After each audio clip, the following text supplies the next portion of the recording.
My name is Louis Dooley, and I'm the Executive Director of Philemon House. Yeah, right now, a problem that we face here in America, but even more specifically Illinois, is juvenile recidivism. Recidivism is the rate in which someone gets out of incarceration and goes back in. And so juvenile recidivism was like about 20% higher than adult recidivism, meaning that these youth get out of incarceration and they quickly reoffend. And we know that's true because as we go into several different youth prisons, oftentimes we see a youth get out and maybe several weeks or a month we see them back. When they get out, they don't have a stable home to go back to, meaning maybe their parents or caregivers kind of like just let them run amok and do what they want to do. They're making poor decisions when it comes to who they hang out with, when they hang out, and what they're doing when they hang out.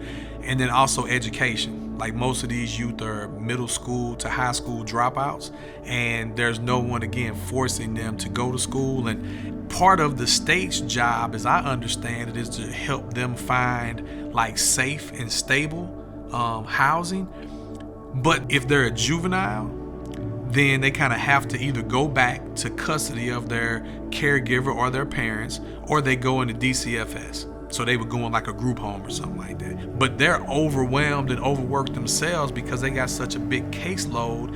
And that's just one piece of it, is finding placement. Then is monitoring them and trying to help set them up for success. It can become very overwhelming. So then finding the best place for them becomes less and less important, as opposed to just finding a place for them where they're not going to be in immediate danger. And there's just not a lot of good, safe, healthy environments for them to go to. And that's actually one of the key reasons why Philemon House exists. Two of our core values with Philemon House is, one, spiritual formation, and two, education.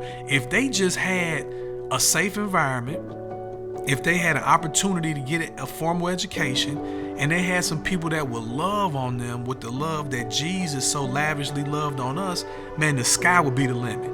And whatever offense they did, and some of it could be murder and rape, like all the big boy type stuff, like these are, they're not exempt from that.